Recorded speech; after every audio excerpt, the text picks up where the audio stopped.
Hey, we're officially live now. Everyone should be able to see us and hear us. Everyone say hello. Hi. G'day. Hey, we're back. Chat. Sunny Australia. Oh yeah, Just kidding, it's chat. Let us know if anyone's frozen, anyone's muted. We'll get that fixed right away. Sometimes little glitches happen. Yeah, this is our weekly Cyberpunk If you don't like Red. a cast member, just tell us now. That too. We'll get Yeah, rid just of them. let us know. We'll cast them out. I've got full control over this stream, so we can make it happen. But no, we all this is have secret trapdoors right underneath of us. Exactly. Can we turn Cyberpunk into a season of Survivor, please? Yeah, real life. No, and this is our weekly Cyberpunk Red gameplay that we do every Thursday right here at 4 p.m. Pacific Standard Time. However, this is a special episode. We're going to do a bit of a recap and Q&A on the recent one-shots that I've been running for the team, because even though this is our weekly gameplay, it doesn't always necessarily happen weekly. Over the past handful of weeks, we've had players, doing events, plays, performances, being out. Now Brandon's out doing taking care of some family stuff. So we've kind of been cycling in different guest players and things like that. And I've been doing little unique one-shots to kind of keep the team going and evolve the characters and the storyline. But we're about to wrap that up next week. We're going to do the final Vegas one-shot out of the series of one-shots that should kind of put a wrap on Vegas and let the team get back to normal. And then I'll get into kind of the future of it and stuff like that. But we thought it important to do this stream and get everyone up to date a bit, because I know not everyone was able to tune into all the different one-shots or kind of see where the team's at. This is a great opportunity to dive in, see what's up, and then join us next week to wrap up Vegas and move forward. And then we'll be dealing with some new characters and stuff too, but like I said, we'll talk about that in a moment. I don't want to get ahead of myself. Let's first take a moment to go around the table. Everyone introduce yourself, let people know where they can find you online, and introduce your character. Ellen, start it off. Uh-oh. No, muted. Oh, no. Oh, what? I'm muted? Oh, There you now go. you're not. Now you're fine. Now you're fine. I You're didn't fine. press mute. Go. Rob, what did you I'm do? gonna get it out now quickly I do whatever. before I'm cut off again. The people don't want to know where to find me. I'm Ellen. Oh my god. Bowser This didn't. is Bowser. I'm Ellen. That's Bowser. He's a menace and ruins this stream on a regular basis. Come here, buddy. Show the people your shameful face. Be ashamed. He's Be adorable. ashamed. Oh, do you know what he wants? He wants some of these prawn crackers. So we'll give that to him because I'm a terrible parent, and I'm. That'll only make him just trying to stronger, get him Ellen. out of No. my- So that's Bowser. I'm Ellen. I'm the human one. And you can find me on Twitter at EllenKGraham1, and you can see all the nerdy stuff I do there. You can find me on Instagram at EllieB96. That's more of my kind of acting stuff. If you want to follow my drag king, Boy George. Oh no, that's our first F-bomb of the show, but we're allowed one, so I used it up on my drag king. I'm so sorry. Well, it's part of a title too, so It's part of a his little different. name. I don't know what to It's do. literally in the name. What are you gonna do? His Instagram handle though is fboygeorge69, and he will be performing some nerdy drag numbers tonight as part of Avcon's Level Up party. So the beginning of our anime and video game convention here in Adelaide, and they have a party tonight at the bar My Lover Cindy's. So you can see F Boy George perform a Geralt of Rivia routine and a Bilbo Baggins routine. It's going to be very funny, maybe a little bit sexy, but probably mostly weird. Mainly, if you're into TTRPG stuff, though, please follow Roll2Cast. That's ROLE. I am a founding member along with Phil, and we do any winning variety TTRPG podcast. Each season of our podcast is a different game system. So we've done Cyberpunk Red and 2020, not to mention a whole plethora of games. We're on our 9th season now. I am GMing. It's a game called Die. It's very meta. It's essentially TTRPG Jumanji. And as I am a Kickstarter, I got a package today, and it's literally the book. It's so big. It's so big. It's still in the bubble wrap. I love it so much. Bowser's on my chair, so I'm just gonna say, please follow Roll2Cast on all the socials and listen to the podcast. And in our Syrinscape stream, I play Alley Katz, the rocker of your dreams. Oh yeah. Who's Bowser playing? I was gonna ask that. He's giving out Sorry, kisses. who actually invited him? I did. I like him. I think he should be a character. I like it. He's got to step in because Brandon couldn't make it. He said there's room. There's a chair. Let me get in there. But no. Okay, Rockette. Gosh, you look so different. Yeah. Yes. Hello, everyone. Well, if I could put a cowboy hat on this dog, you better believe I would have already done it. We do Meowdy, but Bowser wouldn't do Meowdy. Bowser would do Bow Wowdy? Oh, wow. I like Bowser. That is all I've got. Yes, hello everyone. I am Rockette Fox. My first time back in some time. I am thrilled to be here. I am, as always, your second favorite human being. If you can even call me that. But yeah, you can find me in all of the places here. But also tomorrow night is our season finale of Traveler, Pirates of Draenix over on Trooper SJP's channel. Are we going to encounter some sort of space elder gods? Yes. But yeah, we'll probably die. It's gonna be great. And yeah, find me in all the things though. You know where to look. And as far as tonight/today goes, depending on where you are, I am playing Hades, who has no idea what's been going on for the past couple months. Which is probably not unlike most times, so we'll see how that goes. That's true. And Phil. Hello, yes, I am Phil. Wearing green was a choice today in front of my green screen. But I am wearing the merch, the Syrinscape merch for Team Syrinscape, which is us, designed by the lovely Rockette Fox. Amazing stuff. You can go get this now. It's really comfy. I like it a lot. I wear it all the time. I am also 1/4 of Roll2Cast, so I will reiterate that you should probably go listen to that podcast. I think it's quite good, personally. And we've got 200 episodes, including interviews with creators in between the scenes. People like Mike Pondsmith and Justin Killies from White Wolf and stuff. And we have we may be talking to the creator of Die later down the track. I don't know, maybe he may have already agreed to do that. So that's very exciting, very, very exciting. We have a YouTube channel. We play a live game once a month on our YouTube channel. We're playing Mechton as chosen by our lovely supporters.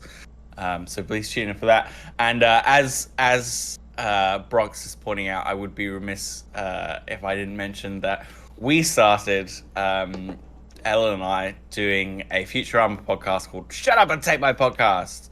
And obviously Futurama is back, so will we be on Monday. We're going to strike while the iron's hot. It's going to come out in Australia, and then we're gonna watch Futurama and then talk about it. And I pray it's good. Oh my god, it could be terrible. But yeah, Shut Up and Take My Podcast. It'd be very cool if you followed that and listened to us in a more casual sense. That'd be great. But here, I play Bud. And Bud is a solo who just goes with the flow. So whatever's happening in Vegas is fine by me. Well, it's not his name on the line either, so fuck it, right? You know, I mean, That's it's right. like, It it's all can about stay in Vegas. Allie. It can leave Vegas. I don't Right? mind. Yeah. Yeah, not cool, guys. Not cool. Hey. I have like stuff I need to do. Exactly. You got stuff to do. Yeah. And hey, I am Rob Mulligan. I'm the game master here, but I'm also the founder of Cybernation Uncensored. Check out Cybernation Uncensored here on Twitch, also on YouTube. We stream live multiple times a week. All that goes to our YouTube channel in VOD form, and then off to like 30 plus podcast websites. Just tons of episodes and gameplay. It's not just me, but we showcase a bunch of other game masters and games and things now. It's really been expanding, as well as really cool shows like Talk Nerdy to Me. Rockette does a monthly weird show, and just lots of really cool shows and topics to dive into. And the fact it's live is you can come join us multiple times a week and hang out, chat with us through chat, and we're really interactive, and it's a lot of fun hanging out. So definitely check us out. Give us a follow and a subscribe. I would really appreciate that. Aside from that, I'm going to be at Gen Con coming up. If anybody is going to be at Gen Con, hit me up. We're trying to basically put together a little get-together, maybe run a one-shot, maybe a live stream, something. I don't know yet. I know Cyber Smiley from Cybernation Uncensored is going to be there, myself, a few other streamers and people, so I'm trying to coordinate something.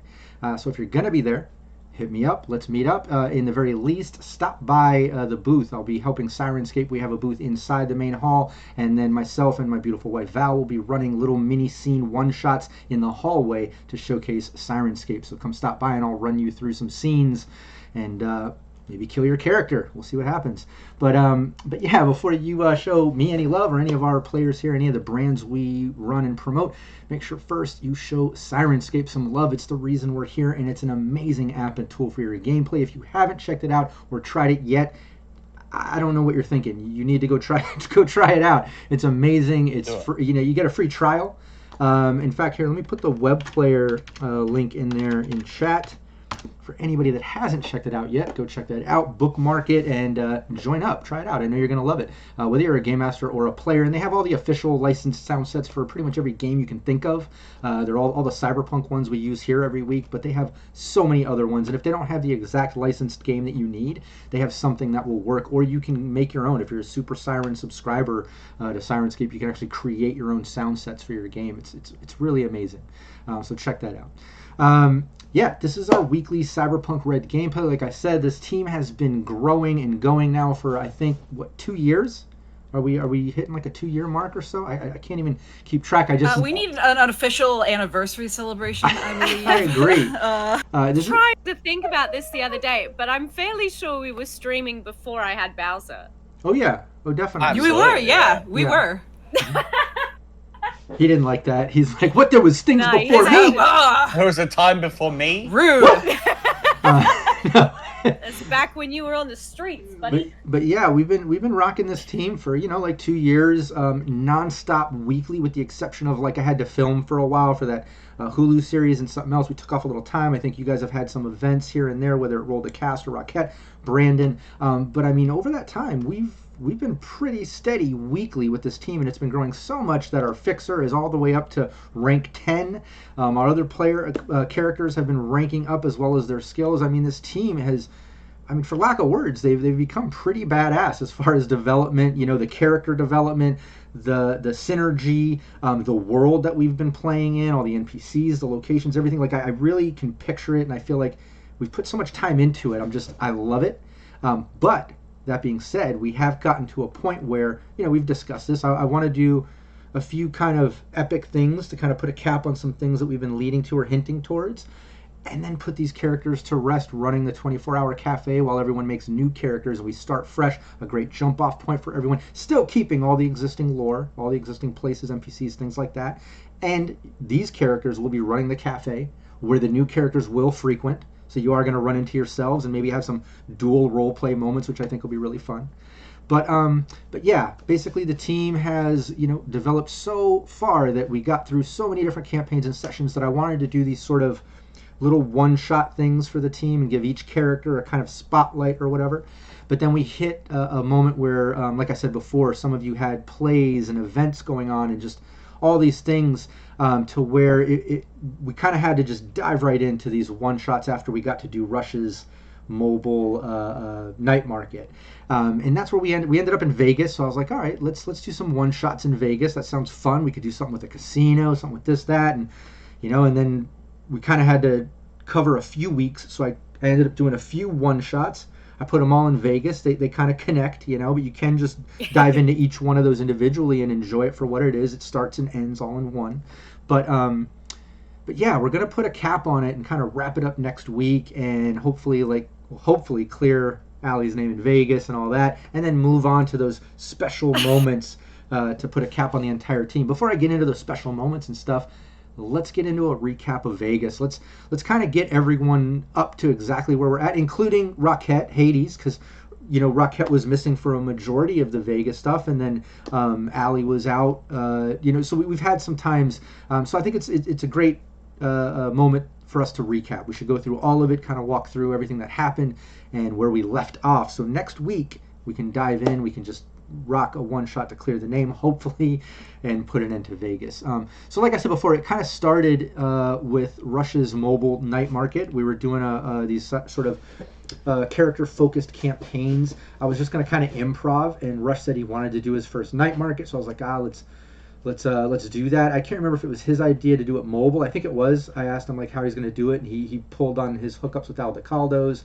The guest was Bronx Smash, who plays a nomad in my monthly Phoenix Rising campaign on Cybernation Uncensored, so it kind of tied in. I had him be the driver. We had some NPCs, and we just kind of improv'd it. I knew I was going to throw a couple plot twists. Didn't know exactly what I was going to do, but along the way I was like, all right, let's wreck the vehicle. We had kind of the gears mess up. There was a sabotage, a possible Raph and Shiv member faking as a nomad to kind of try to steal the goods.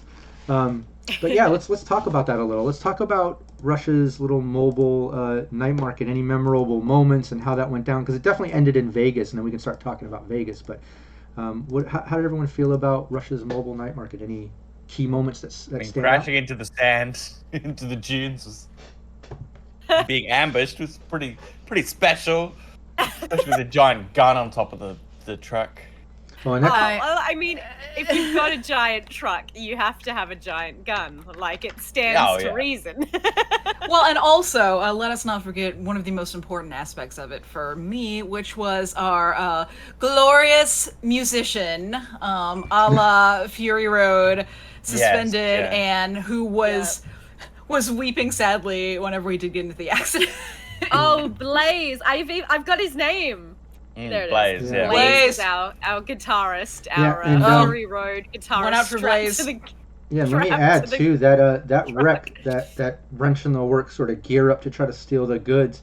That was going to teeter on your nomad. I wanted to put a good driving sort of skill check on him when I kind of thought of that moment. And in my mind, I was like, okay, if they wreck, we all know kind of what a wreck does with 66 damage to everyone involved. You get the whiplash sort of thing, increases your base death save, does the damage to the caravan, possibly the goods, even though they were locked up. We knew there was a secret compartment later. You guys found out how it kind of was going down. But if it wasn't for Bronx's nomad getting an excellent roll, that would have been way worse as far as everyone getting damage and just the way that went down. Bronx Smash saved us. Oh yeah.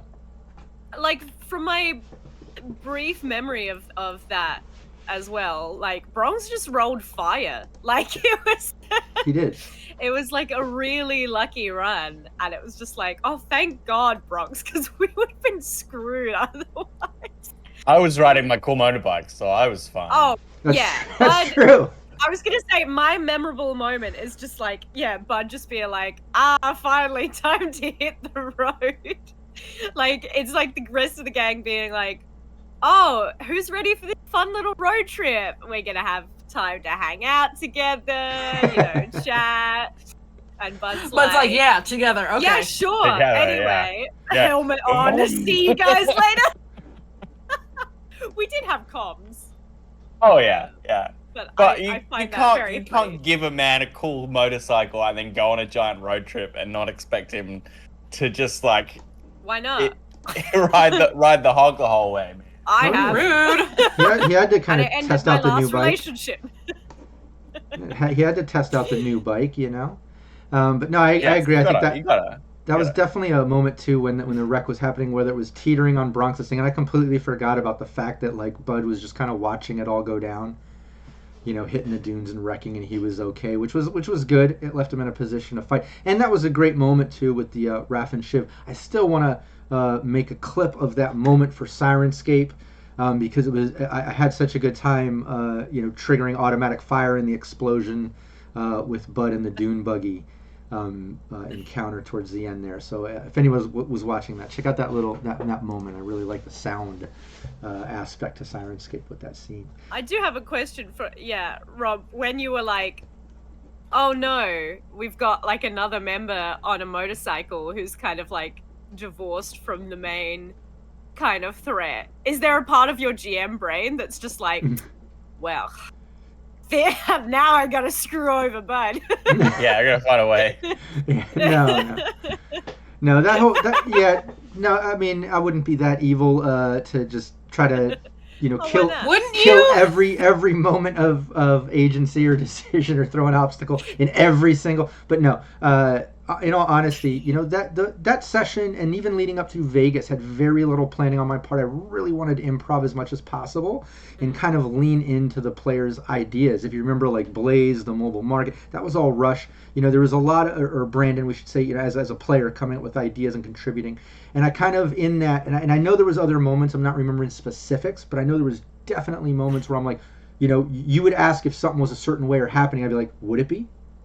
Like I would kind of like let you all decide, does that make sense? Yes, that would, or no, that wouldn't. And then we rolled on some of those things. But I tried to kind of leave those real open to let the players kind of, I don't know, direct where it was all going, And so because of that, with Bud doing what he did, I could do nothing but just think like, man, that was clever. And that just kind of worked in his favor when I was coming up with the little wreck idea, And I didn't want to take that away. Yeah. Plus, I could picture it, like I said, like, it was very cinematic. I could picture like all riding down and him on the Harvey 100 and going, and then the whole caravan, which is like a train of semis, like tumbling into the sand and clouding up, and like Bud riding along. So I'm like, oh like just watching it, and like I could like see these scenes. It was pretty cool. Yeah, Bud goes, "Oh no, that looks bad. Well, Keeps see you going. later." I'll meet you in well, Vegas. sucks for them.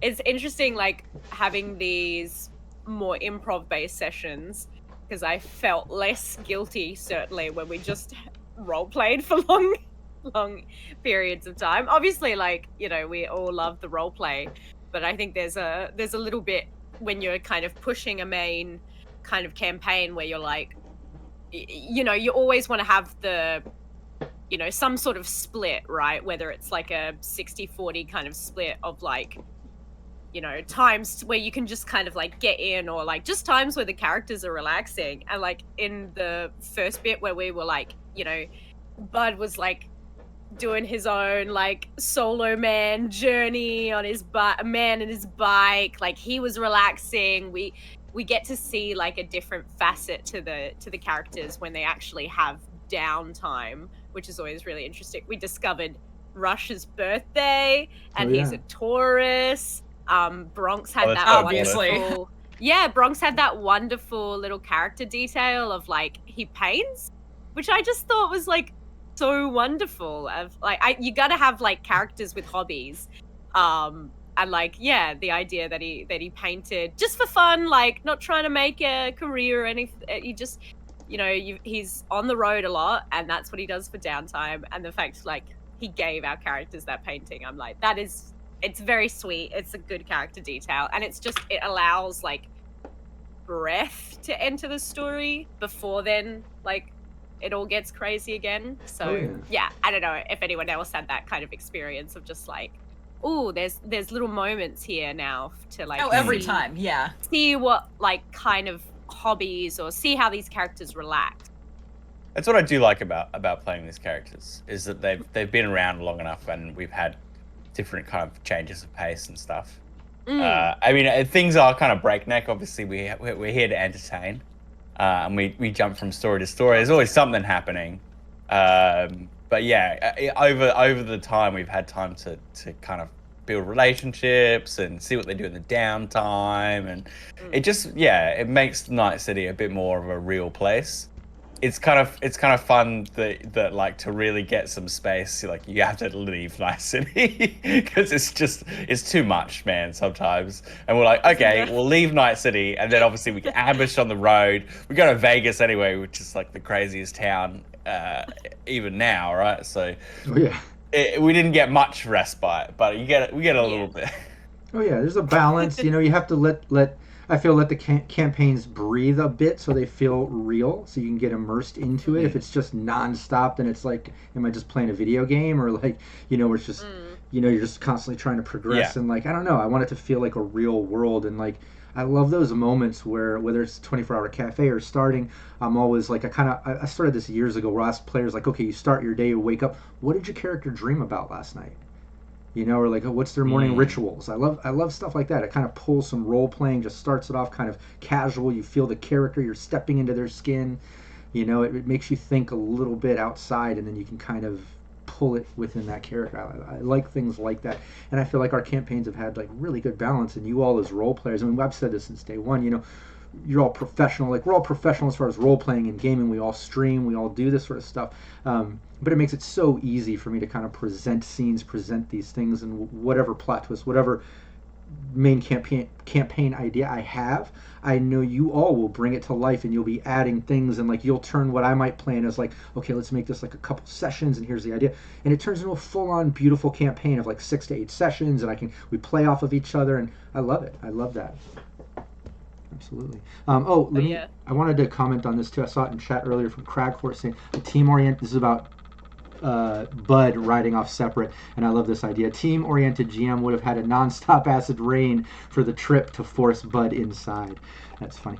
My main thing though, in my defense of not forcing that, is I think with my experience, and I joke with all my teams do this to me, whether, you know, I don't think Shadows of Astern has done it too much, a little bit with the guy thing in the last one, but you know, whether it's Cyborg, Cyberpunk, Fallout, Dune, any of the ones I've done, there's always moments where they separate the teams, and some of my teams will separate into like singles and triples, and I'm going to go in the back, I'm going to go here, we're going to do this. Normally, you know, maybe back in the day, a little intimidated by such separation and trying to juggle so many plots and angles, you might do something to kind of force it all together and make it a team. But I've come to embrace that over the years, and I think, you know, this team can vouch. Look at any time you guys have separated or done things like Bud on the bike. I make my rounds, everybody gets their moments. I even do my sort of homebrew of initiative during non-combative moments to make sure I don't miss anybody. And we go around, and I kind of enjoy that because of the fact that it feels real. In real life, that's what you would have done, and I'm not going to force it a different way just to make it easier as a GM to, okay, now you're all together, I can control that a little better. Like, I would rather, here we go, but hey, it's fun. Like, it's crazy, but it's fun. Let me just juggle this and let's go with it. It's like a bit like herding cats, you know? But if GM isn't like that, you know what I mean? So, like, I think that's the fun of it, is that improv aspect. It's Cyberpunk. You got to be chaotic. Exactly. There you go. I mean, we'll get to it in a minute, but the mission that we have done in Vegas, we also are all like split up as well. Exactly. Totally. But like, it's the thing because Cyberpunk evolves. I DM Cyberpunk as well, so I get to design encounters and stuff, and a lot of Cyberpunk is like raids and heists and, you know, breaking people out of places. You're often like hitting a location, right? And when you hit a location, it usually pays off to hit it from multiple angles, from the roof. Someone's hacking in the systems. So I think you kind of have to be comfortable with like having everyone doing their own thing and trying to keep all the pieces together. I think what's really hard is trying to keep everyone on the same page of like where everything is located, you know, in their mind's eye. That can be really hard. Yeah. I've been lucky with these teams, though. Like I said, like, you guys are awesome. You make it easy. I think you guys are really good at playing and picturing things and describing things, like, you know. Yeah. It's a joy always with this team, but like I know certainly spatial awareness is like not spatial awareness, but like, what do you call it? Spatial imagination.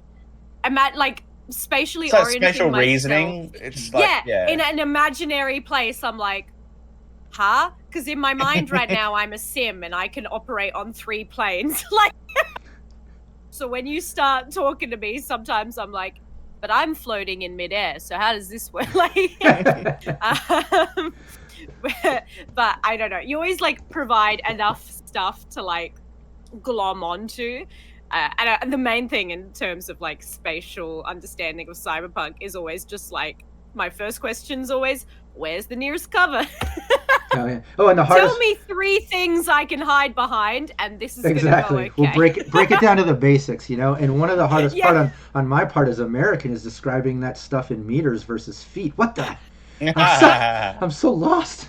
Rob, it's so difficult. I've always said you can use anything as a standard of measurement, and I'll enjoy it more than miles. You could say I'm going to work on that. It's 15 Labradors. It is exactly away from you, and I'd be like, no worries, man.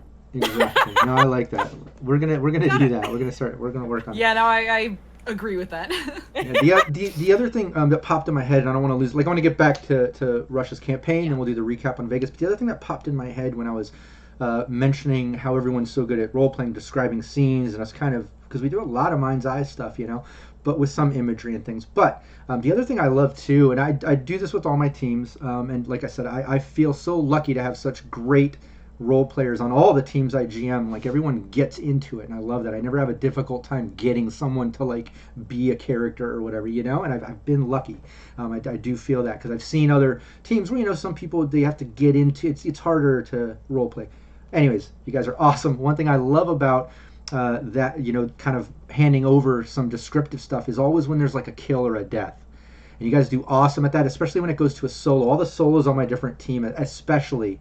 What we think about. Exactly, you know, and I love that, like, you know, when we're in combat and stuff, and the dice fall a certain amount of damage, and sometimes I will homebrew a bit of damage where I won't do death saves if I'm doing a sort of morale check, which I kind of stole the concept between Shadows of Astarion and Cyborg, where I decide if a member is going to talk, retreat, give up, or just fight till the brutal death, you know, whether it makes sense to plot or I roll for it. But most of the time it's death if it's an excessive amount of damage, you know. And when that happens, I love telling the people, oh wow, you just ended that person or that enemy or that NPC. Why don't you describe that? And they're always so fun. They're always so good. I love that stuff. There's lots of ways to kill someone with a sword. So with anything, really. Yeah, there's lots of ways to die as well. Like, oh, yeah. As we know, like, we always joke falling about off a balcony, cyber snakes. Closest, yeah, but also the closest that Bud came to dying is because he slipped and fell on a fire escape, and it's like, that's true. Yes, we laugh about it, but it's also just like, that's life, and it's not always gonna be. Yeah, it's life is dangerous. The main cause of death is life. Yeah.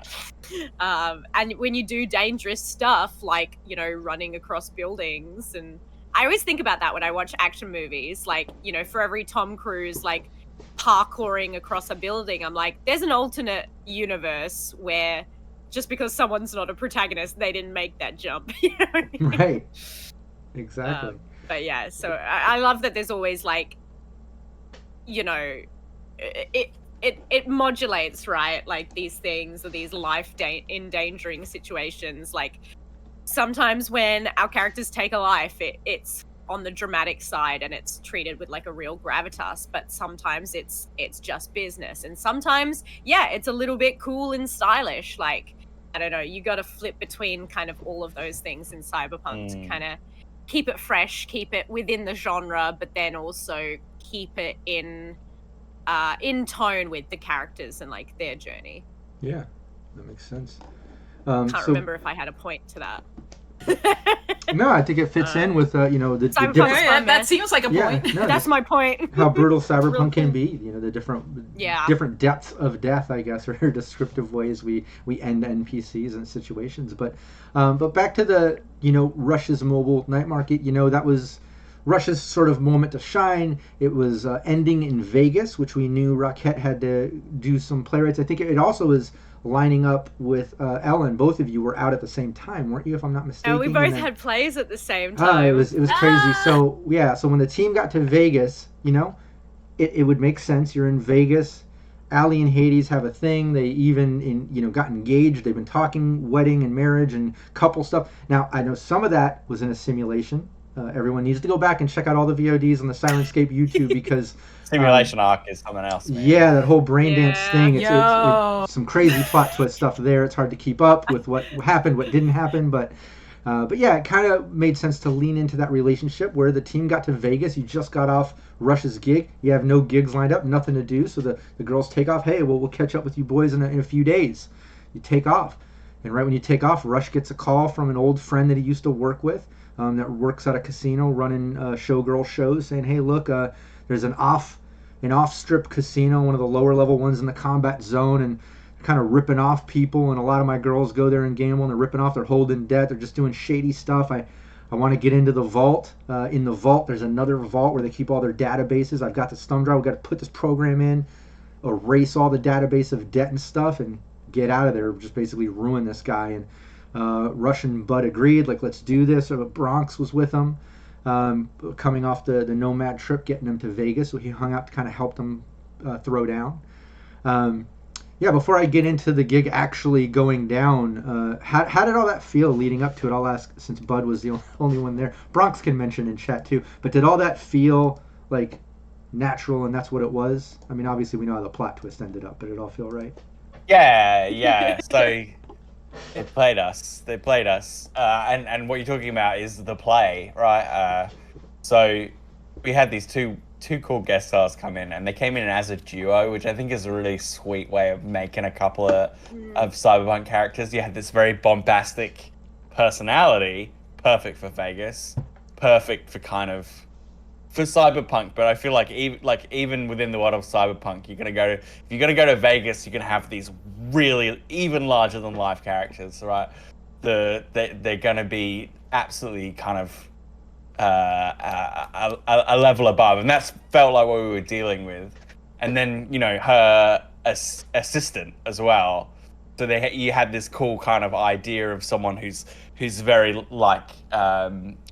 big and huge and chaotic, and then the other person kind of like keeping their foil, who's kind of keeping them grounded and keeping their ducks in a row. So they were a cool package together. It was really nice to have two guest stars bring a duo of characters. So I really liked that, and it felt right to have a really outrageous character. I think there's something really cool about it's like performers in general, but like especially like drag queens, like on their downtime. Do you know what I mean? Yeah. So you've got the stage persona is very put together and big and brash, and then the sort of like the queens on the break is more of a smoking and Right. and it's got a whole different kind of like feel to it, which I think is really great. A sort of like like a comedians in the green room, but like yeah. and like dialed up kind of feel I'm to so it. sad I wasn't there for that, because as well, like I am a You're a drag king, performer, and I right? think it's so funny the way that drag performers interact, like especially when you have like kings and queens like in the same dressing room backstage. Because I always joke that like kings have it hard because like we're not really seen a lot, like drag. Quite often people think of like queens and the kind of glamour, and kings aren't really like, there's not a lot of ways for kings to go very mainstream. But I also joke like we have it easier in terms of like costume, because I'm backstage, I'm in the comfiest clothes of my life, I'm in flat supportive shoes, I doodle my beard on with an eyeliner, and I've got a queen next to me like in 3 layers of padding, like plucking, gluing things on. You're like, I better do my beard. Yeah, pretty Yeah, much. I'm and, like, and for chat, what we're referring to too with this is our guest players. One was Juicy Garland, who is Juicy Garland, yeah. Juicy Garland is a drag queen performer out of Boston. She also plays on our weekly Cyberpunk Red High Riders campaign with Cybernation Uncensored. She's played on different teams and stuff. That's her current. But yeah, she came to guest, as well as Danny, who was playing on our Ghost Hunters campaign run by GM Casper for a while in Cybernation Uncensored. But yeah, both of them were the guests, and yeah, the dynamic there was great. Juicy was playing Mercury Rising, a performer out of Vegas. Her assistant, her Netrunner assistant, was very timid and soft-spoken, who played Rocky. And it was just a great combo. And it had that history of, that should have been our first clue. No one is that. Yeah, it was no one is that innocent, man. But I think it was the Juicy Garland's character, Mercury Rising, kind of balanced it. It kind of made it feel like a duo. It kind of made sense. And the fact that we put it in, like, this was Rush's old buddy that they did gigs with, just haven't seen each other in so long. Well, as you know, you haven't seen each other in so long. A lot has changed, and as in her eyes. Who's the best person to play you, but someone you think that you know, right? Yeah. Just a spoiler, guys. And not to labor the point too much, but it feels like a good moment to stan a queen, and make sure that we say, hey, look, queens are awesome, they're great, we love them. We stand a queen because the environment's a bit hostile at the moment, and I think it's really good to just include that kind of performer in more spaces and show this is just a different kind of performer, right? Yeah. Anyway, I mean, we have Ali as a rocker, and I remember even shooting a message to, I think it's Jay Gray, just be like, would this be counted as like a rocker boy profession? And he was like, sex work. Yeah. In terms of sex work, because it cultivates like a same thing, and performance is only going to get more and more weirder, and oh my god, niche, and these subcultures going to keep evolving as we go on. So, but and how that plot went down, and to kind of fill in, Ali and Hades to note, they needed that gig, they needed to erase the records. The team agreed they were going to do it. So they broke in. They got into the casino. Mercury Rising was a distraction to the casino owner who wanted to do a gig, who Ali met. He knows all the rockers and stuff. He's low level. He obviously wants higher level rockers to come to his casino. So she was kind of playing off on that as a distraction, while Danny's character, Rocky, playing the Netrunner, would run the system by the security office to open the vault and stuff. So the team, Bud, Rush, and Night Shift. See, I did it again to you, Bronx. I'm sorry. But and they had to get into the vault and kind of handle it. They had to deal with drones, that were coming out. They had to get into the vault, get into the database vault, put in the thumb drive to do the program. Once they got all the way into the vault, then all of a sudden, when we run around Initiative, when we got over to Mercury Rising, they got to hear on the same comms Mercury Rising talking to Rocky said, hey, they're in the vault, is it time? And then the other one, I think it's time, go ahead and let's do it. And then she got to say some words to Rush, like, hey, thanks so much, I know we have a history, but thanks so much for handling this for me, toodaloo, and I'm off to France to run a show or do whatever. And they closed them off into the vault, took off. By the time the team got broken out, and we'll get into that in a moment, they got to see that a bunch of money and tokens and things were taken out of the money side of the vault, that they were trapped into the server side. And they disappeared. They took off. Any other key things within that one shot? Night City greenhorns, Right. just y'all were so embarrassing. You got played. Absolute rubes. They've played us for fools. I think as soon as you kind of like shot it over to Mercury, you knew. I've already forgotten what the Rocky. Netrunner's name. Rocky. And Rocky like sort of like subtly changed persona. I was like, what the all of a sudden she went from like timid to a little bit of like confidence. You're like, wait, what? She was like, oh, are we gonna be okay in there? Oh, you guys lead the way and I'll do the hacking. Just keep me safe. Oh my god. I'm just like, I think it was like you like threw it to them, and I was like, that feeling you have where you're like, it's way too late to do something, and you've been absolutely hustled, and you're like, oh. I was already begun to fall down the hill. There's no stopping it. I think like Bronx just and then it was said, a cliffhanger, obviously. Oh yeah. So I had to sit with that embarrassment to the next week. Yeah, I like how Bronx just put in chat, we were cyberpunked. We were absolutely cyberpunked. Hey, you know what's great about that though is like, you know how much I love doing plot twists. I want to do unexpected things. It's a live stream, so I always want to try to leave on a cliffhanger, on a moment where it's like, oh, you know, I love plot twists because it's like it's fun. It showcases some clever stuff. Obviously, like I try to do that as much as possible. But with this one, I feel like it was so tricky because of the fact I feel that like as players, you know, Phil, Brandon, Bronx, who's guesting, you're all thinking like, you know, Ellen, Rockette can't be here. We're going to guess. We're going to do it. And we got a couple other guests. Oh, we know them from Rob's thing. And you're thinking about guesting and me throwing together a one-shot. You're all working together. You're expecting, there's probably going to be a plot twist or something.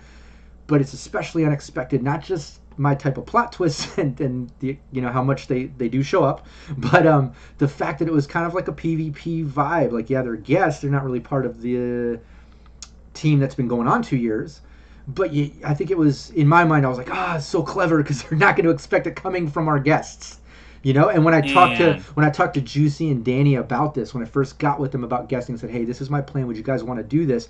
Both of them were just so excited. As you can imagine, anybody wanting to be the villain and trick the players you're playing with, like they were like, "Oh, this is so good! I can't wait! I can't like this." And I was like so worried they were gonna. I was so worried they were gonna give it away because of how excited they seemed about it. Oh, they did it perfect. They did it perfectly. So good. Phil's still mad about it. I'm kind of mad. Yeah. No, it was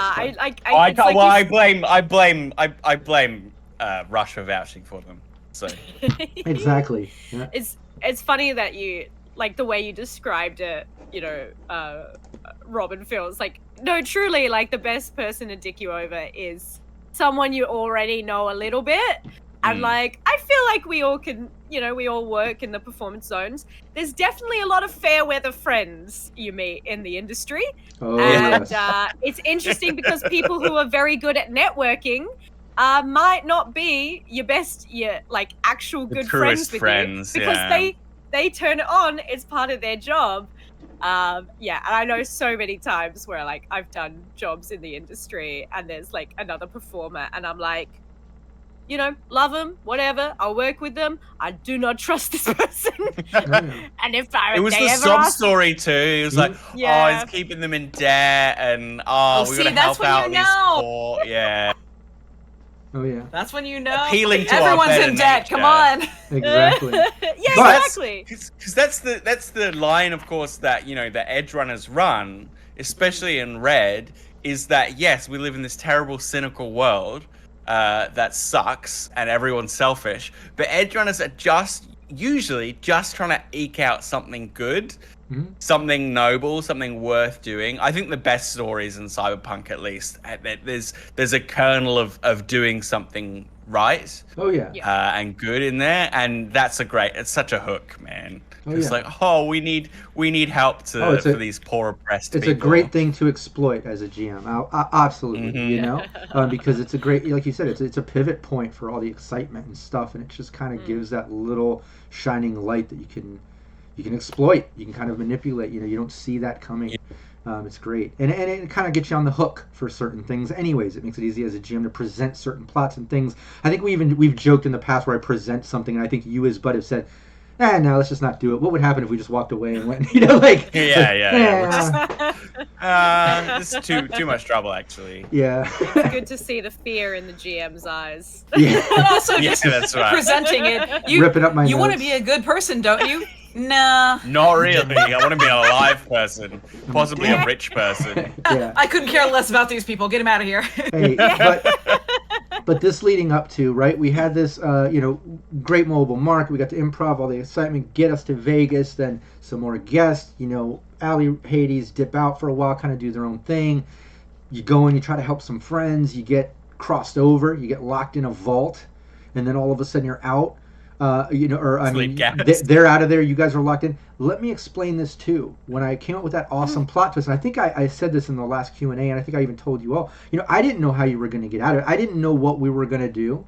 And I tend to do that often because it's fun that way. It's kind of realistic, and it allows you all to just think about it. I think that's part of being a good GM that I feel evolved into. Like back in the day, I would always try to think out like situations and confrontations and problems I would place in front and different outcomes. And now I have more fun realistically, like improving in scenes like, what's the crazy thing that would happen there because of this? What's the repercussion? It would be that crazy. And in my mind, as quick as I'm thinking it way quicker than I'm saying it, because you know how your mind works, right? Like it just, and I'm going through this in my head like, well, that's brutal. How would they get out of it? I don't know, but that's realistically what would happen. Let's see. And then I just present it, and then I see what you all do. Spirit as well. Feels like what Mike would do. He's like, survive this. Right, and I think it feels real, and you do, and it's always creative. It's always something. So my point here is, when we ended like that, I didn't know how you all were going to get out of it, but then I knew that the next week, Allie was going to be back, Ellen was going to be back, but you weren't going to have Rockette. Yeah. You weren't going to have Rockette, so I was like, okay, so Allie's going to be back, so there's a chance for someone to come back into the picture. I need to think of a reason Hades isn't there. Oh, she got a call, some other thing came up, that she didn't talk about yet. And in my mind, I'll figure that out later. Let's get her out of the picture.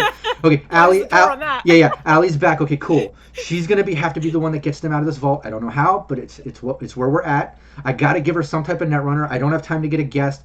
Cypress is a Netrunner. There we go. There's Rush's wife. I'm going to pull her in. I'll play her as an NPC.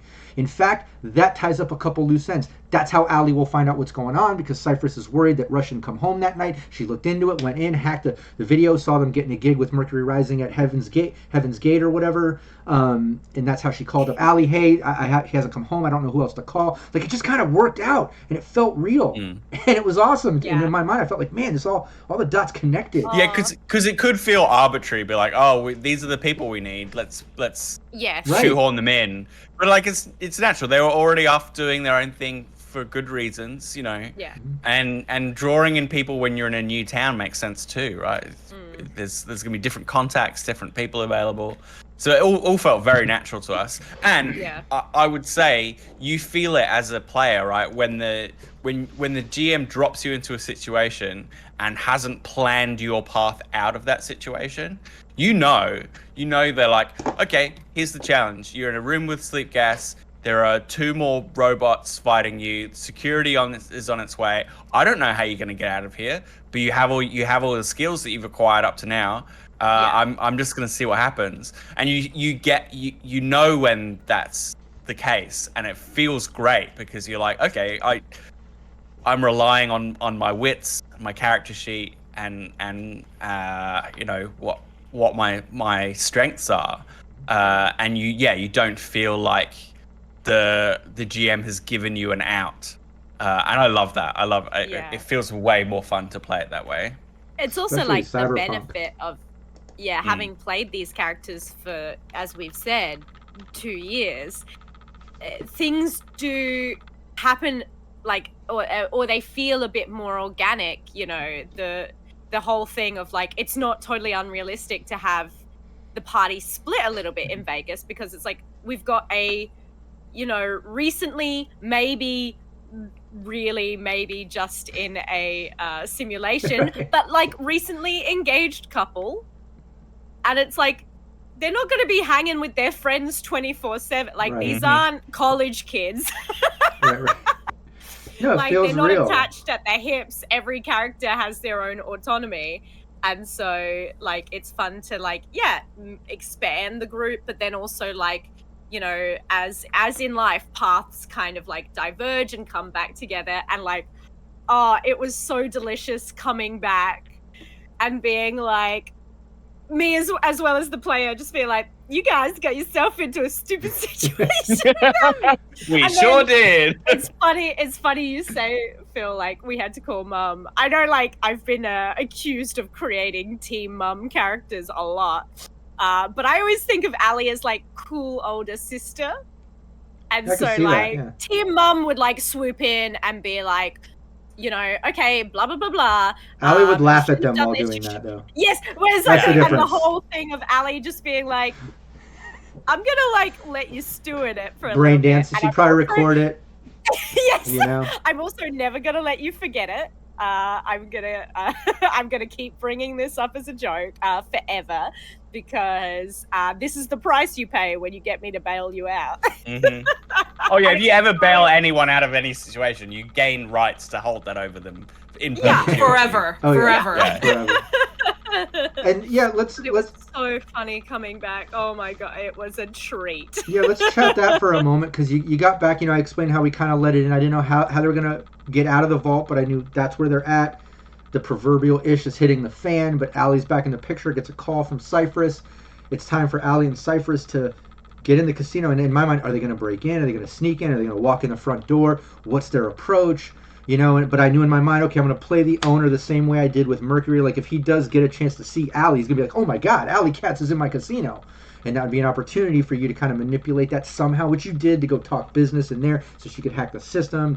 There's just things that you used what I threw out there in such a tactful way. I feel like it felt planned, like a real campaign, even though, like I said, a lot of this was improv. I knew the problems, but I had no idea where it was going to go. But it felt really natural. It felt real, like I could see it. I love when I see these campaigns in my mind's eye, like I'm watching a movie, and that's how it felt. It was really cool. And one thing I've really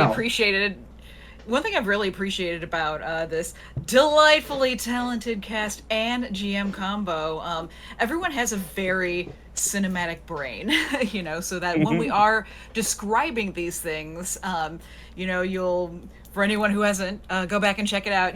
You'll hear the player talking about, so the camera zooms in, and then all of a sudden we're moving slow motion through the, you know what I mean? It creates such this visual that I think is really delightful.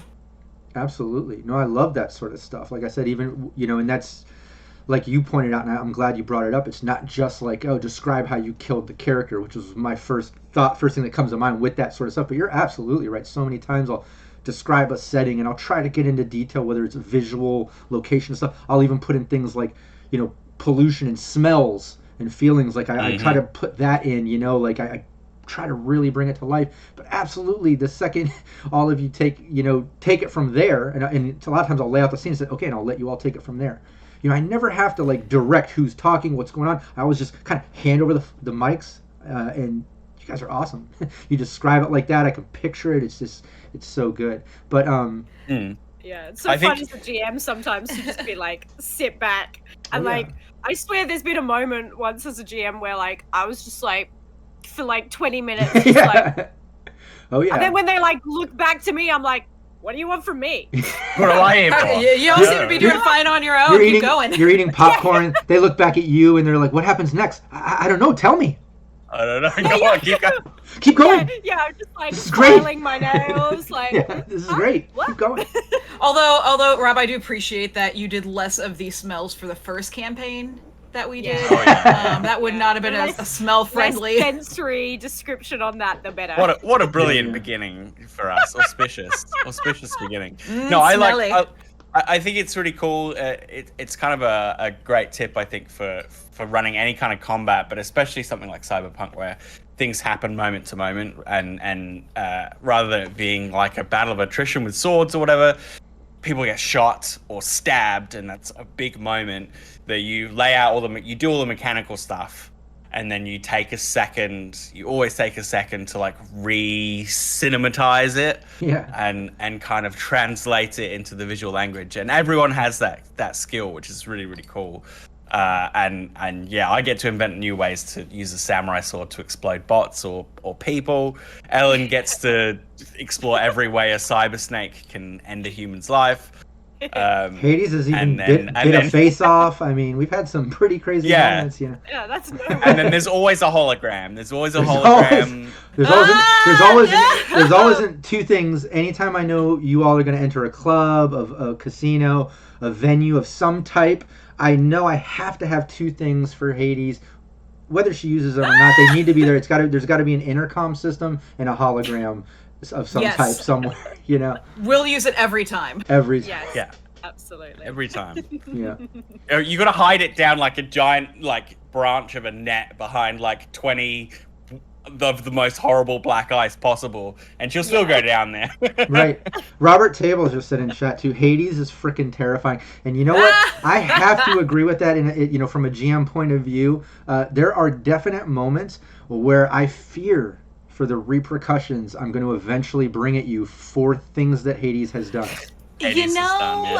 But sometimes, Hades- for what it's worth, sometimes the repercussions come immediately. Like true. whenever Bud was standing right in front where she flamethrower. started doing a flamethrower. Like, Yes. don't stand in front of a gal with a Very- flamethrower. We all know that. Yeah. We all know that. Yeah, I really have only have myself to blame. That's right. Hades is the only one of us who's actually like gone cyber psycho as well. Oh yeah, Yeah. that's right. That's an interesting thing to know. That was a great campaign too. Had a guest on that, but I always love characters That guess was getting scary. outside their norm and stuff. Like I loved when I did the brain dance, brainwash sort of thing, and handed that over with the roles, the resist torture, to see who's brainwashed, who's not, and we got to do that a couple times based on We what had to was keep real, that what up wasn't. for a while. Right. as well. And man, that was so good just to have to role play that sort of dynamic now between the teammates and the things and the way it is, and just so good. And I forgot about the fact that we did something similar to that way before, which was that campaign where Hades had to cyber psycho it and run off and then go through therapy. We got to bring in the grandma call and have some emotional moments. Like there was just some great stuff there. Yeah, so good. But back to Vegas.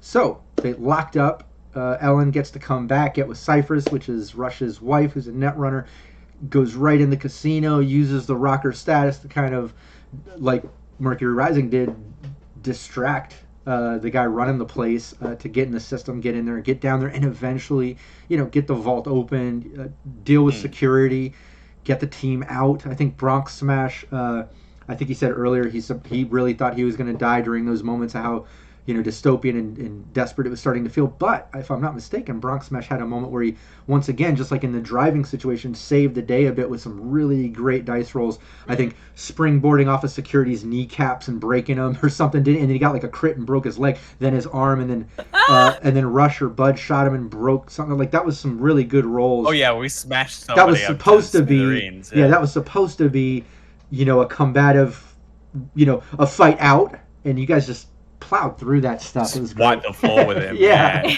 Yeah, that guy was a bit nasty looking. We were like, we're from Night City. Right. Bye. Yeah. we see like guys like you on the corner every day, Yeah, man. it's like Don't trying to sweat it. It's like trying to intimidate someone from New York. It's like, it ain't happening, buddy. I ripped off his gorilla arm. That's it. That's ripped right. off his Yeah, gorilla yeah. arm. So also, it would be remiss of me not to point out, because he's not here and can't defend himself, that Rush once again showed that he has the constitution of a wet noodle, and instantly passed out to the sleep gas in the vault. He has a delicate tummy. He does have a He really does, bad resist he torture. does. He gets He gets- motion sickness Motion easily. sickness. Every time. Every time. He gets scared of At heights. some I think he point- gets a little sick with the heights. I Gases. wonder Yeah. at some point, has he got a cyber audio suite or something? I don't think He I has think he can- micro optics. optics. Yeah, 'Cause I'm just wondering if, like, and that would be a very funny way of explaining it, if he, like, got dodgy cyber audio. Oh yeah, and it threw off his Oh, inner it's ear like- and like messed with his Is sinus. it real? Yeah. Like, Oh, I don't no. know. Yeah, because he's not good with heights, and he gets motion sick, and I'm like, you got an inner ear, babes. Buddy. Yeah, gotta- yeah. We gotta issue, sort man. out. But That's funny. again, it's been 11 seasons, and we've never seen Hades has seen a doctor once. Yeah, that's right. Hey, Did I? that costs Eddies, man. She doesn't remember. No. It's like everyone in their mid-20s of like, I'll see a doctor eventually. But Hades, Yeah. I'm saying Hades wouldn't remember. She wasn't really there technically. Yeah. She was. Yeah. Oh, I We guess that was a really regular need- doctor. I thought that was just a head doctor. Some of us We- have done some therapy in the downtime. Yeah. Yeah, we've done some therapy and stuff because we keep adding. We've added a fair bit of cyberware, each of us. Mhm. I added a Sandestevan at some point, which you need therapy for because it's your whole system. Oh, yeah. I mean, that's how David goes crazy, right? Exactly. It's a full neural upgrade, right? So we have sort of seen doctors. On that note, though, for a while I think we had a trauma team courtesy of our employers, but I Ooh. don't think we have that anymore. We should probably get that Did we ever get that actually use it? reinstated. No, we never That's- broke our cards. No. Yeah. But we should probably get that. we are like what? We're rich, kind Why, of. Phil? Why could we ever True. possibly need that? What are you saying? I know, mean, right? You say we're rich, but we are small business owners. So, Oh, like, It's true. It's true. a lot of that, You like, have to invest in your health, Ellen. we are. If you don't have your health, what do you have? Yes, but Yeah. we are paying for the whole diner. We are doing all the That's true. renos. That's true. Oh, yeah, we're gonna be That broke. did take a big chunk of And- money. We're gonna be super broke. Yeah, and I also And have let's- a post-it note here in my Cyberpunk notes. Rockette, you owe me. Yo, I mean, what's yours is mine. What's mine is mine. Come on, we're gonna be married. Nah, Hades and Ali are so gonna have separate finances. You know, It's gonna be awesome. They're that type of couple. Ali is absolutely not gonna combine finances. She is gonna keep that separate. That's funny. Let's get. say she's let's- like, But you treat know Hades she's and gonna, stuff. you know she's gonna treat Hades all of the time. Oh, absolutely. Like, it's- But like, they're not gonna join accounts because, like, you know, it'll be like, hey, Hades. It's all spent on muffins why and is video there games. a charge for like 50,000 eddies for like a What is this Giant inflatable stuff, here? yeah. What is this? yeah, like why do we have a horse in our room now? I like Crag Horse. Bouncy castle. Hey, A Hades prenup- would be, Allie, did you know that I'm rich? I just discovered this. I like Crag No, Horse in I'm chat rich. says Crag Horse in chat says a prenup roleplay session. That would work. And Yeah, in fact, it's I gonna want to be get into prenup. the future sessions because I do have stuff like that planned. I want to talk about that in a moment, but I want to put a wrap on the Vegas recap in the sense that, you know, next week we're going to see where it goes from there. But yes, you know, Allie comes in with Cypherus, breaks in. And again, there's so many details in these one-shots. I do recommend everybody go to the Syrinscape YouTube and watch the VODs. Check out all the awesome moments in roleplay. Just so many great moments, honestly. But the gist of it is, you know, Allie was successful. Her and Cypherus broke out the team. They had some encounters with security, with the guy running the place. But they got out. They got out without getting killed.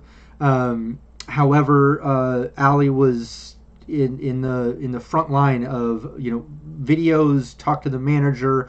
Everything's kind of put on her now, as if, okay, everything missing from the vault was from Allie and whatever team she brought here.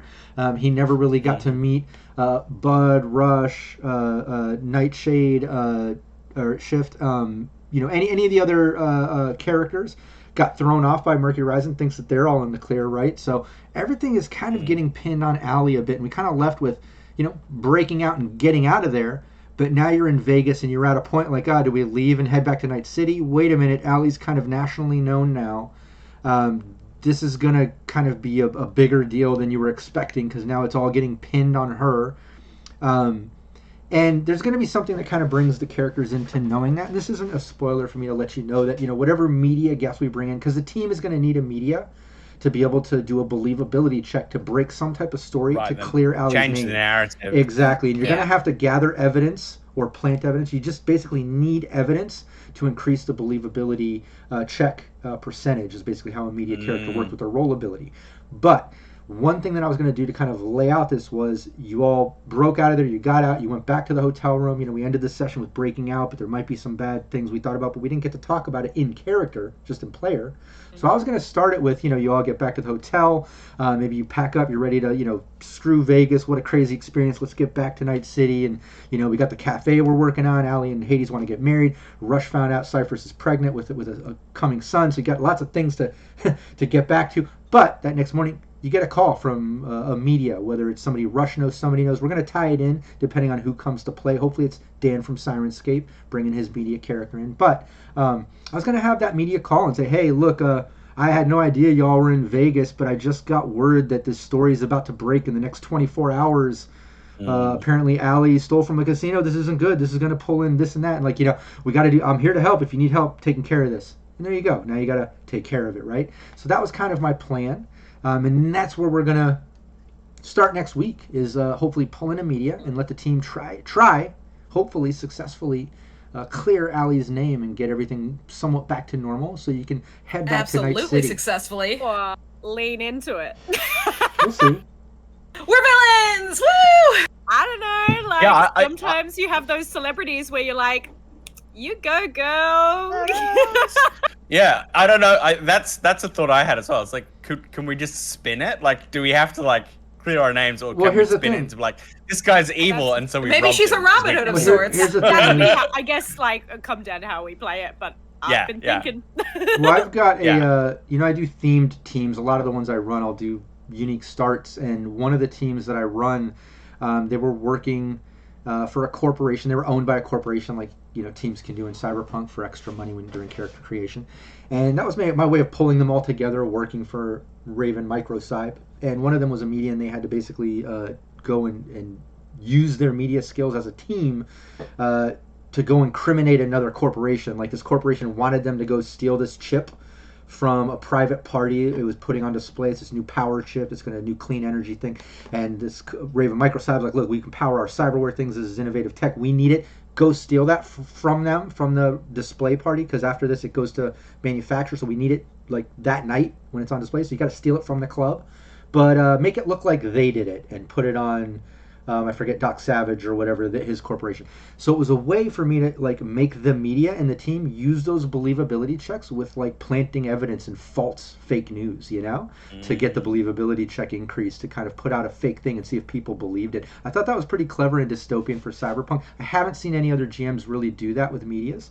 But I do feel like, you guys just kind of said the same thing without me mentioning that. So great minds think alike, but I think I think there's some truth to that. You're not going to have, you could like lean into the truth and try to get evidence to expose like what really went down, but in the long run, like what really went down was you were going to break in there and mess up his thing anyways. So like you're kind of in a position, you got to be creative. You got to think about all that. You got to clear the name, but you got to think of what kind of repercussions could come by clearing that name in particular ways. That makes sense?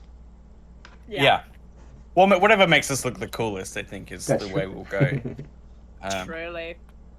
Reputation is another kind of resource, Yeah, like how many? I was just talking about Jane Fonda the other day to someone, because obviously a SAG member, and like my mum was like, "Oh, I didn't know that about Jane Fonda," and I was like, my respect for Jane Fonda like quadrupled, like how in terms of how many times she's been arrested.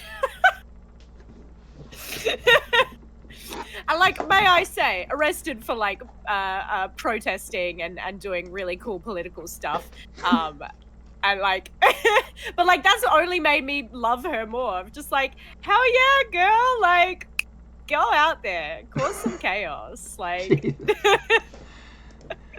But yeah, so next week we'll try to have a wrap. We'll see how that goes. I think Cold Spider, shout out to Cold Spider, he works on the Phoenix Rising team where Bronx got to bring his Nomad to life, that got to guest with us. He plays Tomcat, who, let me add, Tomcat is renovating the cafe for the team right now. He's one of the techs on my other teams. Everyone knows I love crossing over. I pull all my team's players into other teams, and all the lore crosses over and they mention each other. A lot of my other teams are actually fans of Alley Cass's brain dances, which is pretty fun. But like he said in here, all it takes is one bad roll, though, and all that evidence collected goes out. And it's so true. A media roll, I think, is so powerful because they can make big changes in a world. Like, very canon things can happen with the media, and it can be very influential, right? But because of that, it's high stakes, high rewards, in the sense that, like, yeah, you go through all that campaign, getting all this evidence, whether you're collecting, planting, manipulating, fighting, making it all happen, and it all comes down to that one believability check. And you can't add luck or plus twos to that from game rewards. You can't use luck on that rollability check. It does definitely it's definitely nerve-wracking. Every single media check I've ever had in any team, we're always like, oh, here we go, because it can be brutal. Ripples, right?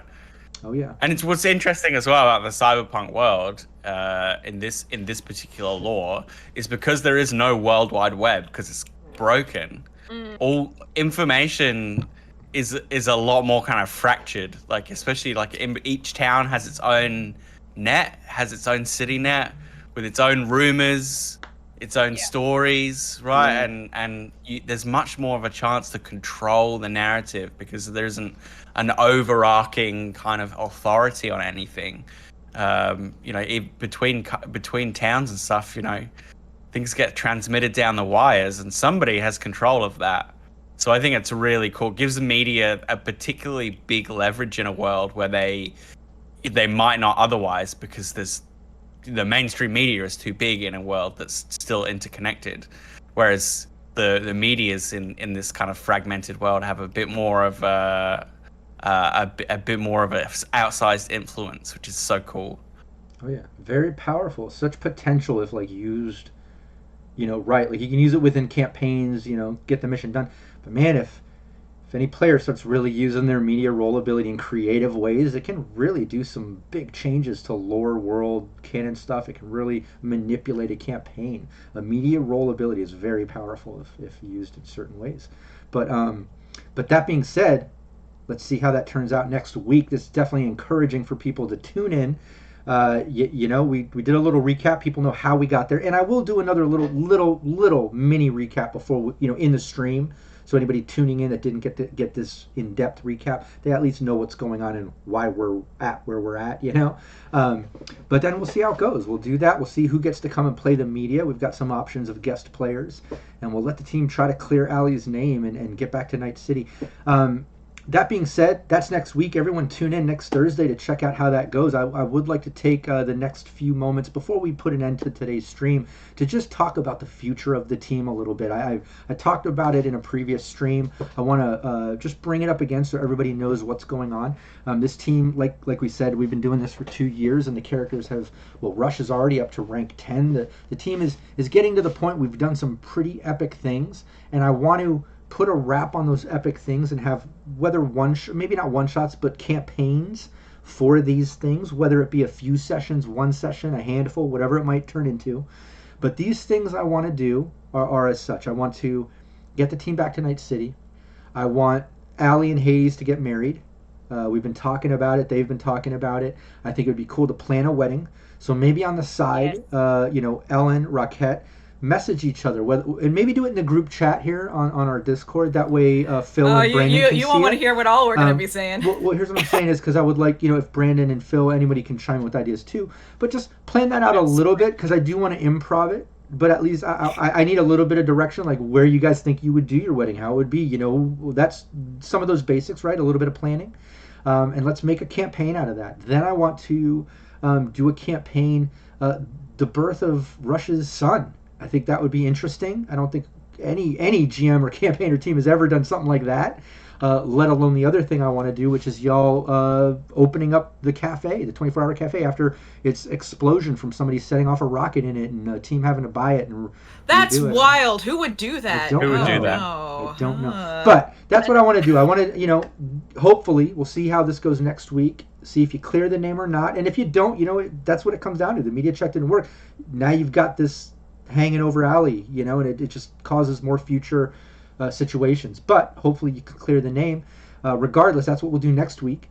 And then we'll do Hades' Allie wedding campaign. Then we'll do the birth of Rush's son campaign.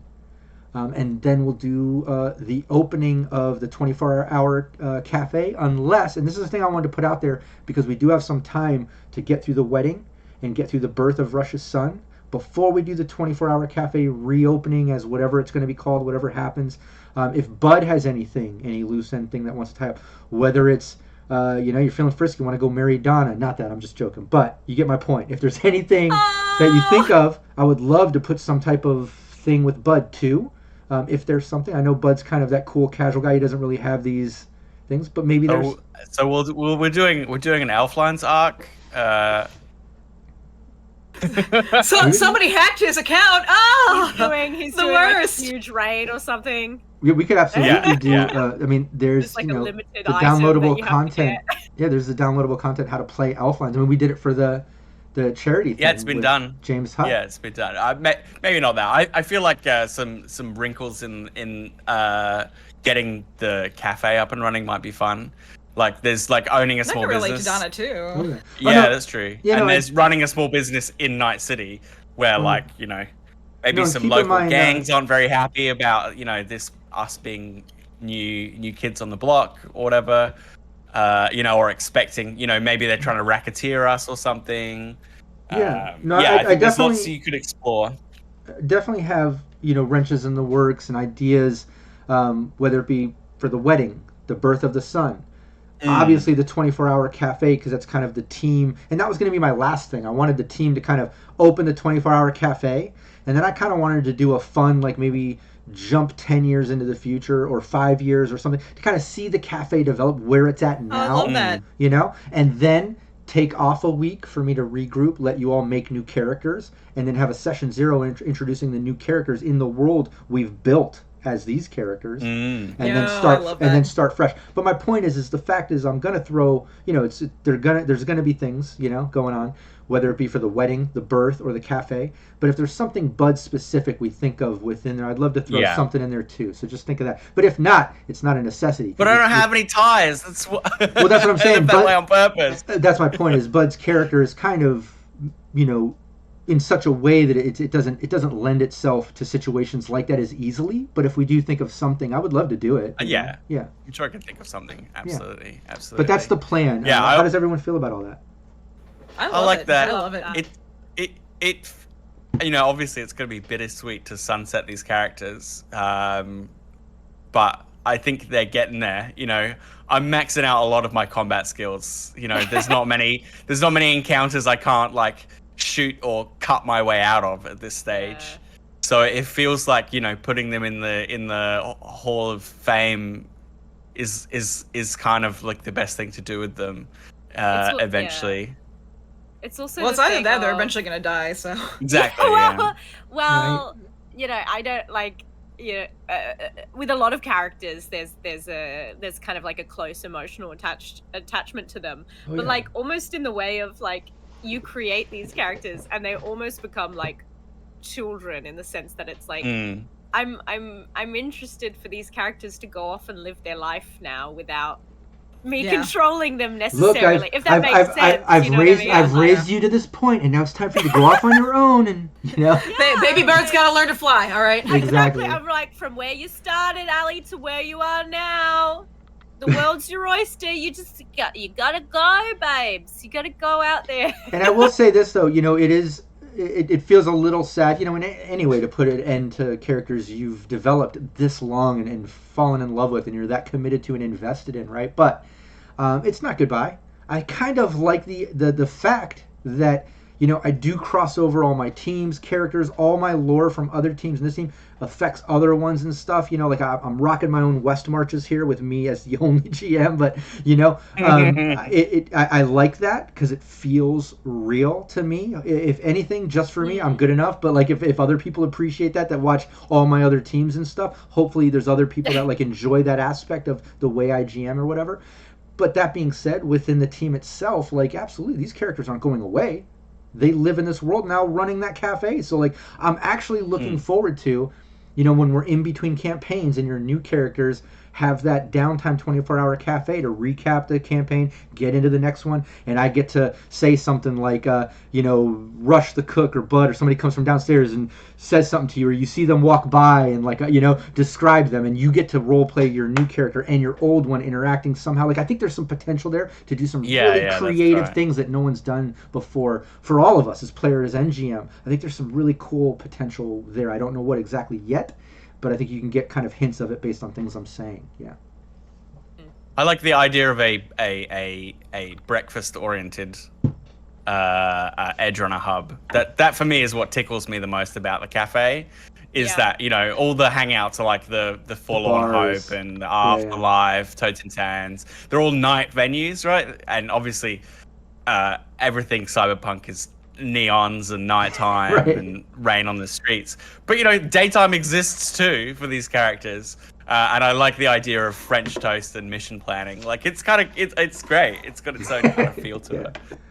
What do you think, just for fun? I mean, we'll think about this more when we get to that point, but just off the top of your head, what does everybody think that your characters would do at that cafe? What jobs? Who would be the cook? Who would be the waitress? Who would be the front door? Who would, how do you picture everyone running that cafe? Or would you have I've got the knife skills. I got the knife skills. Yeah, I can see that for sure. You're cooking and cutting everything with mono katana 3s. It's humming and glowing. Yeah, that's right. Throwing things up the air. Yo, I see that. I always imagine Ali turning it into some sort of using the community element of cafes, because I love local places that really get in with their community and organize events, and like there's a local restaurant near me that now are having like French jazz bands playing and swing nights, like as well as being a restaurant. So I really think Ali would like utilize this opportunity to like make it a community hub and organize events and like find new talent and have it be kind of a thriving place that like, yep, it's a local place, you have your food there, but then also it's a kick-ass place to like have events. I think that would be her whole. And the social aspect of the local community as well. I think it's very important to capture. Yeah, I picture, that's why Paul Rudd bought that sweet store in New York, right?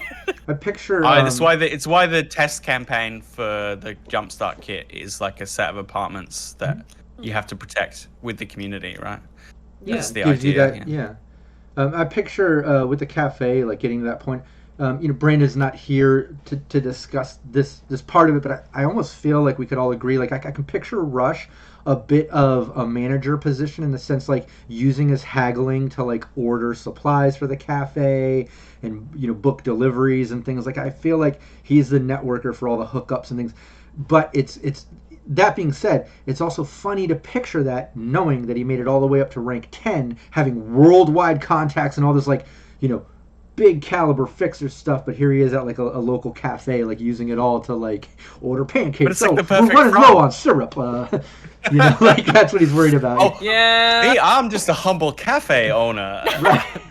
I couldn't possibly get you an audience with the head of Militech. Right. That would be fun it's too. The Italian in me, but it's like I feel like so many mob things are run out of like the back of a family restaurant. Right. Well, look at Australis Plays says that in the chat too. Rob's going to do a Sopranos finale where the final scene of the campaign is a 24-hour cafe reopening, and they open the front door, and every bad guy they thought they'd put down is there. Yeah. The camera fades to black, and then there's just gunfire, and the credits roll. Oh, I love that. Journey plays. That seems right. But I think, like Bud just said, I think there's something cool about like if you all ran it, and then there's gigs going on. It's a 24-hour cafe. Everybody goes there to eat. It is that social hub, like Ali said. You're expanding it. We know Cold Spider's character is putting things above, so you have kind of like a meeting place above where you can kind of have your offices or headquarters. Then she was going to put a stage in the corner like Ali described. So I picture it becoming this hub and social thing, and it is what it is as a cafe. But Edgerunners are going to edge run, like even though you're getting older, I can't picture like as retired you're going to be happy always just running a cafe. Like I picture there's maybe potential for us to have this Edgerunner team as running the cafe, but behind the scenes maybe setting up gigs for your current characters or other teams I run as bosses, and maybe even having a special one-shot once in a while where you step back in the shoes of these characters as their senior selves to have to do something that to protect the cafe or do some side gig leaning into Rush's worldwide contacts or something. I don't know. The potential's all there. Yeah, I'll the Queen of Fixers, she used to be a solo man, and then she changed to being a fixer and running things from behind the scenes. It feels like a natural progression. It's like you do all the groundwork, and then you get to be like the one who puts it all together for other people. Yeah. Absolutely. Yeah, I would love to see where it kids. evolves to. Exactly. Yeah, these new kids. Let's see what's up. Yeah. And that's going to be all of you as your characters step into the pseudo-senior stage of running a business and evolving to this bigger life thing.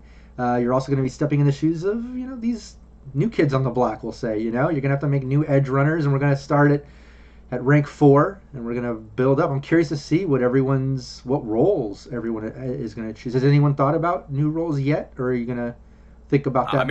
I do have not spoken just of yet. Before. I have a media who's like banked up. I also have like a 70-year-old medtech who's great fun to play. So nice.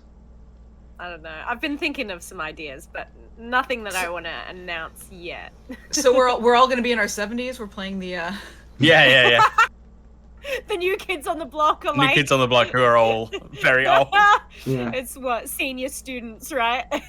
Yeah, that's right. It's never mature too late. students, mature Never students. too Hello, late to fellow take up a young new career people. path.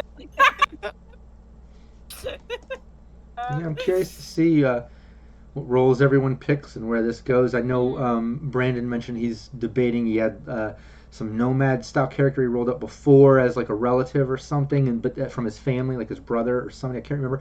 But he also mentioned like, oh, maybe a med tech, maybe a lawman. Like he's interested in some of these more obscure characters that you rarely get to see in teams as often. And so I'm just curious to see what develops and how we can pull all the new characters together. And then incorporate, like I said, those cafe sessions with these characters as a bit older. I'm excited to see where all this goes. But before we see where all that goes, we're going to see how Vegas ends up. So everyone, please join us next Thursday, 4 p.m. Pacific, right here on the Syrinscape Twitch channel. We'll be live, and we will do the Vegas wrap. Basically, all these series of Vegas one-shots. We'll see what happens. We'll see also who our guest will be, who's going to come in and be the media. That'll be fun too. So, yeah, chat, everybody watching, make sure you tune in next week. Let's put a wrap on Vegas, and then let's step into some of these epic moments with this team and get to them opening the cafe so we can see what happens with new characters. I'm excited to see how all this goes. I'm excited for the next week's, yeah, and then just a reminder, everyone, make plans and hit me up if you're going to be at Gen Con. All right, any last words from anybody, any of y'all before I kill this transmission? Hey, cool. The call is coming from inside the house. Oh no! Right behind you right now. Look out! The stream is coming from inside the house. All right, we're Cool, James. Yeah. We'll see everybody next time. Take care. Bye-bye.